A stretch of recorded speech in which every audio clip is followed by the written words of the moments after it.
ഇങ്ങ് കേരളത്തിൻ്റെ തെരഞ്ഞെടുപ്പ് യുദ്ധമുഖത്തേക്ക് എത്തിയാൽ ഒട്ടുമേ അയയാത്ത വിമത ഭീഷണിയാണ് കേരളത്തിൻ്റെ തെരഞ്ഞെടുപ്പ് കേന്ദ്രത്തിൽ ശ്രദ്ധേയമാക്കുന്നത്. തെക്കൊരു സുധാകരനും വടക്കൊരു സുധാകരനും രണ്ട് മുന്നണികൾക്കും തലവേദനയായി നിലയുറപ്പിച്ച് നിൽക്കുകയാണ്. ഇന്നിപ്പോൾ കെ സുധാകരൻ്റെ കാര്യത്തിൽ അദ്ദേഹത്തിന് സീറ്റില്ല എന്ന് നേതൃത്വം അദ്ദേഹം അറിയിച്ചിട്ടുണ്ട്. പക്ഷേ സുധാകരനോട് പറഞ്ഞത് സുധാകരന് നിശ്ചയിക്കുന്ന അല്ലെങ്കിൽ സുധാകരന് ഇഷ്ടമുള്ള ഒരാളെ അവിടെ സ്ഥാനാർത്ഥിയാക്കാം. അപ്പോൾ കഴിഞ്ഞ തദ്ദേശ തെരഞ്ഞെടുപ്പിലും ലോക്സഭാ തെരഞ്ഞെടുപ്പിലും ഒക്കെ ചെയ്തതുപോലെ സുധാകരനെ വിട്ടേക്കുന്നു. അപ്പോൾ സുധാകരൻ എന്ത് തീരുമാനമെടുക്കുമെന്ന് കാത്തിരുന്നു കാണാം. ഇപ്പുറത്തെ ജി സുധാകരൻ്റെ കാര്യത്തിൽ CPM ജനറൽ സെക്രട്ടറി CPM സംസ്ഥാന സെക്രട്ടറി പറഞ്ഞത് അദ്ദേഹം നിലവിൽ പാർട്ടിയിലില്ലാത്ത ഒരാൾക്കെതിരെ നടപടിയെടുക്കേണ്ട കാര്യമില്ല. അതുകൊണ്ട് അദ്ദേഹത്തിൻ്റെ കാര്യത്തിൽ കാര്യമായൊന്നും ഞങ്ങൾ ചെയ്യുന്നില്ല. ഒപ്പം അദ്ദേഹത്തെ കൂടുതൽ പ്രകോപിപ്പിക്കാനൊട്ട് നേതാക്കൾ നിൽക്കുന്നുമില്ല എന്നൊരു കാഴ്ച കൂടി കാണുകയാണ്. അപ്പോൾ രണ്ട് സുധാകരന്മാരുടെ കാര്യത്തിൽ എന്താണ് രണ്ട് മുന്നണികളും എടുക്കാൻ പോകുന്നത് എന്ന വിഷയം കൂടി സംസാരിക്കുന്നു.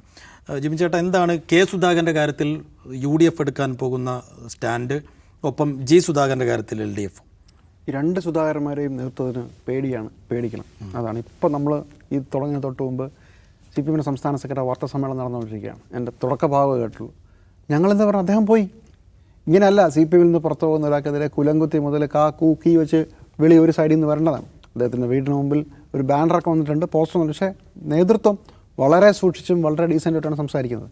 കാരണം സുധാകരൻ എന്ന് പറയുന്ന ആൾ കൊണ്ടുവരുന്ന ഒരു ഇമേജ് വളരെ വലുതാണ്.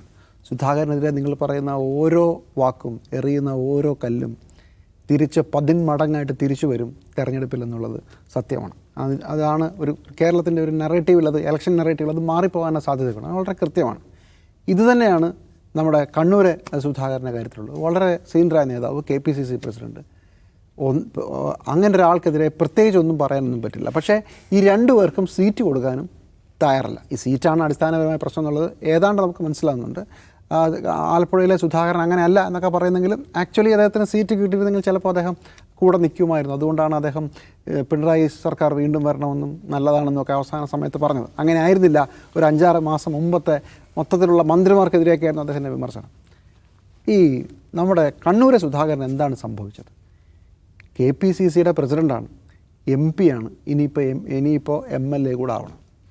സ്ഥാനമോഹത്തിനൊരു പരിധി വേണം. ഇത് എവിടം വരെയാണ്, എന്തൊക്കെയാണ് പോകുന്നത്? അത് സുധാകരൻ മാത്രമല്ല കേട്ടോ. അദ്ദേഹം ശുദ്ധനാണോ, അദ്ദേഹത്തിന് ഓർമ്മക്കുറവുണ്ടെന്നൊക്കെ പറയുന്നത് അതുകൊണ്ടാണോ? സുധാകരൻ നമ്മളെ ഞെട്ടിച്ചുകൊണ്ട് കഴിഞ്ഞ 3 ദിവസം മുമ്പ് വളരെ അച്ചടി ഭാഷണം, ഒരു സംശയവുമില്ല, 110% കണ്ണൂരിൽ കെ സുധാകരൻ മത്സരിക്കും. ഡൽഹി ചർച്ച നടന്നുകൊണ്ടിരിക്കുന്ന സമയത്താണ് ഇങ്ങനെ പരസ്യമായി പറയുന്നു. ഇതല്ല, ഇത് ഒരുപാട് ആൾക്ക് ഇപ്പം അടൂർ പ്രകാശന് MLA ആയ മാത്രം പോരാ, മന്ത്രിയായാലും പോരാ എന്നാണ് ഞാൻ കേട്ടിട്ടുള്ളത്. അത് പോരാ. അപ്പോൾ KC വേണുഗോപാലിന് എന്താ പൊളിക്കുമോ? എം കെ രാഘവനാണെങ്കിൽ അത് വേറൊരു കേസ് കേട്ടാണ്. MK രാഘവൻ ഇനി ഞാൻ മത്സരിക്കില്ല, ഇത് ലാസ്റ്റ് എന്ന് പറഞ്ഞതാണ് കേട്ടത്. കഴിഞ്ഞ തവണ MP ആയിട്ട് മത്സരിക്കുമ്പോൾ അദ്ദേഹത്തിന് വേണം. ആർക്കാ വേണ്ടാത്തത്?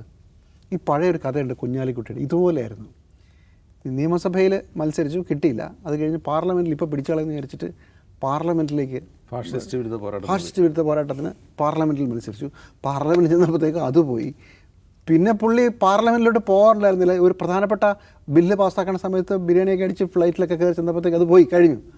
അത് കഴിഞ്ഞ് ഒരു ഉളുപ്പില്ലാതെ തിരിച്ചു വന്ന് വീണ്ടും ഇവിടെ വന്ന് മത്സരിച്ചു. ഇങ്ങനെയൊക്കെ നടക്കും. പിന്നെ അദ്ദേഹത്തിന് അത് അഫോർഡ് ചെയ്യാം. ചോദിക്കാനും പറയാനും ആരില്ലാത്ത പാർട്ടിയായിരുന്നു കുറച്ച് കാലം മുമ്പ് വരല്ലേ. ഇനി നടക്കുമെന്ന് എനിക്ക് സംശയമുണ്ട്. ഇന്ന് മാത്രമല്ല, ജയിക്കാനും ഉള്ള സീറ്റുകൾ MP സ്ഥാനം വിട്ടാലും MLA സ്ഥാനം വിട്ടാലും അത് തിരിച്ച് ലീഗിൻ്റെ കയ്യിൽ തന്നെ വരും. പക്ഷേ കേരളത്തിൽ ഈ പറഞ്ഞ സ്ഥലങ്ങളിലേക്ക് വീണ്ടും ഒരു ബൈ ഇലക്ഷൻ എന്ന് പറഞ്ഞാൽ ചെറിയ കാര്യമില്ല. കോൺഗ്രസിൽ നിന്ന് വേർക്കും, അത് ഒരു കാര്യമില്ലല്ലോ. കോൺഗ്രസിൽ ഏറ്റവും കൂടുതലുള്ളത് ആരാ?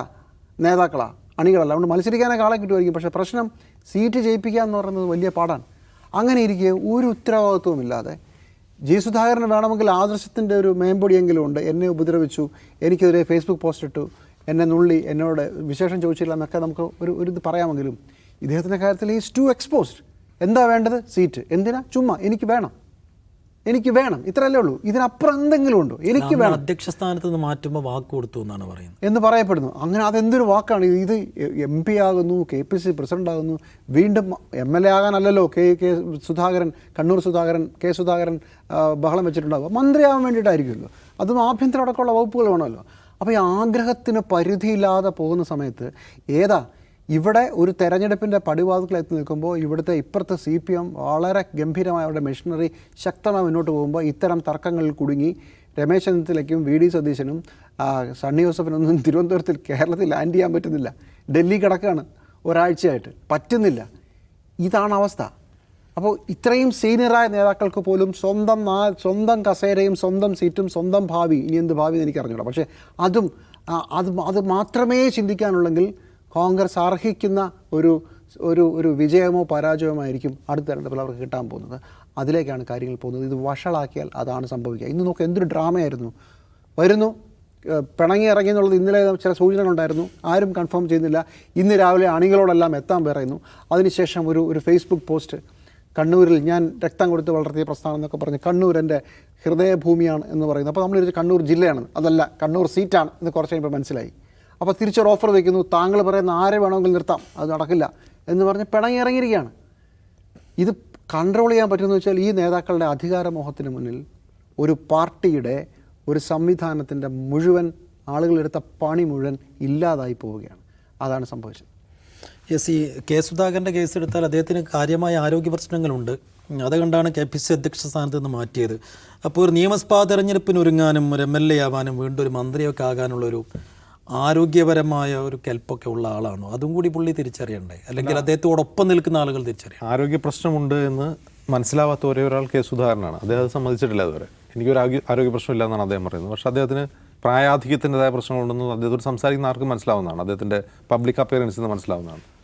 അദ്ദേഹത്തിന് ഓർമ്മക്കുറവുണ്ട്, സ്വാഭാവികമാണ്. 80 വയസ്സ് കഴിഞ്ഞ മനുഷ്യനാണ്, ഇങ്ങനെയുള്ള പ്രശ്നങ്ങളുണ്ടാവും. അപ്പോൾ അതിനെങ്ങനെ ഡീൽ ചെയ്യണമെന്ന് വെച്ചാൽ അത് കോൺഗ്രസ് തന്നെയാണ് ഡീൽ ചെയ്യേണ്ടത്. കോൺഗ്രസ് അത് ഡീൽ ചെയ്യണമായിരുന്നു. ഇപ്പോൾ ഈ രണ്ട് സുധാകരന്മാരും ഒരേപോലെയാണെന്ന് ജിമ്മി പറയുമ്പോൾ എനിക്ക് അതിൽ അഭിപ്രായമുള്ളത്, ഒരേ തൂവൽപക്ഷികളല്ല, ചെറിയ തൂവലൊക്കെ വ്യത്യാസമുണ്ട് എന്നാണ്. അതിൻ്റെ കാരണം എന്ന് വെച്ചാൽ രണ്ടുപേരുടെയും പബ്ലിക് ഇമേജ് പ്രധാനമാണ്. കെ സുധാകരനുള്ള പബ്ലിക് ഇമേജ് അല്ല ജി സുധാകരനുള്ളത്.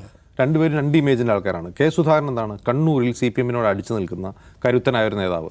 അപ്പോൾ സിംഹത്തിൻ്റെ പടമൊക്കെ വെച്ച് അദ്ദേഹത്തിൻ്റെ പോസ്റ്ററൊക്കെ അടിക്കുകയായിരുന്നു. അദ്ദേഹത്തിൻ്റെ അനുയായികൾ CPM-കാർ തിരിച്ച് സട കൊഴിഞ്ഞ സിംഹം എന്ന് പറഞ്ഞ് കളിയാക്കുകയും ചെയ്യുന്നു. ഇപ്പോൾ ഏറെക്കുറെ അദ്ദേഹത്തിൻ്റെ ആ സടകളൊക്കെ കൊഴിഞ്ഞു തുടങ്ങുന്ന ഒരു സമയമാണ്. അത് അദ്ദേഹം സ്വയം ഉൾക്കൊള്ളാൻ പറ്റിയില്ലെങ്കിൽ അതിനെ ഡീൽ ചെയ്യേണ്ടത് ആ പാർട്ടിയാണ്, കോൺഗ്രസ് പാർട്ടിയാണ്. അവർക്ക് അങ്ങനെ ഒരു സംവിധാനമില്ല. അങ്ങനെ ഒരാൾ പ്രായമായി റിട്ടയർമെൻറ്റായി. ഇപ്പോൾ ഉദാഹരണത്തിന് PJ കുര്യൻ പലതരത്തിലും പാർലമെൻ്ററി പദവികൾ വഹിച്ചിട്ടുള്ള ഒരാളാണ്. ദീർഘകാല MP ആയിരുന്ന ആളാണ്, രാജ്യസഭയിലുണ്ടായിരുന്ന ആളാണ്. അദ്ദേഹം പറയുന്നത് ഞാൻ എന്തിനു മത്സരിക്കണം, ചെറുപ്പക്കാർ വരട്ടെ. അതൊരു പ്രായോഗിക ബോധമുള്ള ഒരു മനുഷ്യൻ്റെ റിയാക്ഷനാണത്. അദ്ദേഹത്തിന് അറിയാം ഞാനിപ്പോൾ മത്സരിക്കണമെന്ന് പറഞ്ഞാൽ പോലും കോൺഗ്രസ്സിലോ പ്രവർത്തകർ ആരും തന്നെ അത് അംഗീകരിക്കില്ല എന്ന് PJ കുര്യൻ നന്നായിട്ട് അറിയാം. ഈ ബോധം സുധാകരനില്ല. സുധാകരൻ ആ ബോധമില്ലെങ്കിൽ സുധാകരൻ്റെ ഒപ്പം നടക്കുന്ന ആളുണ്ടല്ലോ, ഇപ്പോൾ റിജിൽ മാക്കുറ്റിയെ പോലുള്ള ആളുകൾ അദ്ദേഹത്തെ പറഞ്ഞ് മനസ്സിലാക്കണം, ഇതാണ് ഗ്രൗണ്ട് റിയാലിറ്റി എന്ന് പറഞ്ഞ് മനസ്സിലാക്കണം. അത് നടക്കുന്നില്ല എന്നുള്ളതാണ് പ്രശ്നം. പിന്നെ ജി സുധാകരനെ സംബന്ധിച്ച് അദ്ദേഹത്തിൻ്റെ അധികാരമോണെന്ന് വെച്ചാൽ ഞാൻ ആ അധികാരമോ എന്നല്ല പറയുക, അദ്ദേഹത്തിൻ്റെ അസംതൃപ്തിയാണ്. ആ പാർട്ടിക്കകത്ത് അദ്ദേഹത്തിന് നേരിടേണ്ടി വന്ന ചില അനുഭവങ്ങൾ, ആ അനുഭവങ്ങൾ അദ്ദേഹത്തിന് ഉണ്ടാകുന്ന വ്യക്തിപരമായ അതൃപ്തി, അത് എന്താണ് ഒരു സ്വതന്ത്രനായിട്ടാണെങ്കിലും മത്സരിക്കുന്ന രീതിയിലേക്ക് അത് പാർട്ടിയെ വെല്ലുവിളിക്കുകയാണ് അദ്ദേഹം ചെയ്യുന്നത്. അല്ലാണ്ട് നാളെ ജയിച്ച് എനിക്ക് മന്ത്രിയാവണം എന്ന് അദ്ദേഹം നാളെ ഇപ്പോൾ UDF എന്ന് പറഞ്ഞ ഒരു MLA ആയിരിക്കുക, അദ്ദേഹം ഒരിക്കലും എനിക്ക് മന്ത്രിയാവണമെന്ന് പറയുന്നത് എനിക്ക് തോന്നുന്നില്ല. അങ്ങനെ ഒരു ക്ലെയിം വയ്ക്കുന്ന ആളല്ല അദ്ദേഹം. ഞാൻ പറഞ്ഞ ഈ പബ്ലിക് ഇമേജിനെ പറ്റി പറയാനുള്ള കാരണം, ഇപ്പോൾ സുധാകരനെ പറ്റി പറയുമ്പോൾ സുധാകരൻ്റെ നമുക്ക് പെട്ടെന്ന് മനസ്സിലാവുന്നത് എന്താണ്, സുധാകരൻ്റെ 4 കോടിയുടെ വീടാണ് നമ്മുടെ മുമ്പിൽ ഓർമ്മ വരിക. പക്ഷേ ജി സുധാകരനെ പറ്റി ഓർക്കുമ്പോൾ നമുക്ക് എന്താ മനസ്സിൽ വരിക, അദ്ദേഹം ഇന്നലെ VS-ൻ്റെ ശൗര്യത്തിൽ നിന്ന് ഓട്ടോറിക്ഷയിൽ കയറി പോകുന്നൊരു ദൃശ്യമുണ്ട്. അത് നമുക്ക് ഓർമ്മ വരിക. അതിൻ്റെ കാറില്ല, അത് ഓട്ടോറിക്ഷയിൽ നടക്കുന്ന ഒരാളാണ്. സുധാകരൻ അങ്ങനെയല്ല. അപ്പോൾ ഈ രണ്ടുപേരുടെ ഇൻറ്റൻഷൻ പ്രത്യക്ഷത്തിൽ ഒന്നാണെന്ന് തോന്നുമെങ്കിലും അത് രണ്ടും വ്യത്യസ്തമാണ്. അതിനെ അതത് പാർട്ടികൾ കൈകാര്യം ചെയ്യുന്നുള്ള പ്രശ്നം അതത് പാർട്ടികളുടെ ദൗർബല്യമാണ്. ഒരു ഉദാഹരണം പറഞ്ഞാൽ, ഇപ്പോൾ അല്പം പറഞ്ഞല്ലോ, ഗോവിന്ദ മാസ്റ്റർ ഇത് പറഞ്ഞു തുടങ്ങുന്നത് ഒട്ടും അറ്റാക്ക് ചെയ്തതാണ്. അറ്റാക്ക് ചെയ്യാൻ പറ്റാത്തതെന്ന് പറഞ്ഞാൽ ഞാൻ മുമ്പൊക്കെ സൂചിപ്പിച്ച ആ മോറൽ സ്ട്രെങ്ത് ഇല്ലാത്തതുകൊണ്ടാണ്. ധാർമ്മികത എന്ന് പറയുന്ന സാധനമുണ്ട്. ഇപ്പോൾ സുധാകരനെതിരെ ആഞ്ഞടിക്കണമെങ്കിൽ പാർട്ടിയുടെ ഒരു രാഷ്ട്രീയ ധാർമ്മികത വേണം. സുധാകരൻ പാർട്ടിയെ വഞ്ചിച്ചാണ് ഇറങ്ങിപ്പോകുന്നത്. സുധാകരൻ ഞങ്ങൾ എല്ലാം കൊടുത്തു, ഇത്രയും കാലം പാർട്ടിയെ സേവിച്ചു, പാർട്ടി തിരിച്ചും സുധാകരനെ സേവിച്ചു, നന്ദിയില്ലാതെ ഇറങ്ങിപ്പോയി എന്ന് പറയണമെങ്കിൽ ഒരു മോറൽ ഗ്രൗണ്ട് വേണം. ആ മോറൽ ഗ്രൗണ്ടില്ല. കെ സുധാകരനെ സംബന്ധിച്ച് എന്താണ് പ്രശ്നം? കെ സുധാകരൻ ഈ നാളെ പിടങ്ങി BJP-യിൽ പോകുമെന്ന് എനിക്കറിയില്ല, അങ്ങനെ ചെയ്യില്ലായിരിക്കും അദ്ദേഹം, നമുക്ക് പറയാൻ പറ്റില്ല.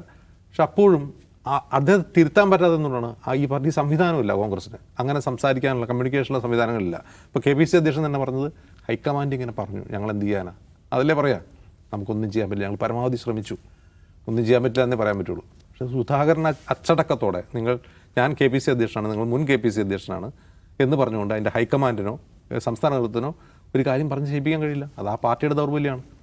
ഒന്ന് സംഘടനാപരമായ ദൗർബല്യമാണെങ്കിൽ മറ്റ് രാഷ്ട്രീയ ധാർമ്മികതയുടെ ദൗർബല്യമായിട്ടാണ് എനിക്ക് തോന്നുന്നത്. യെസ്,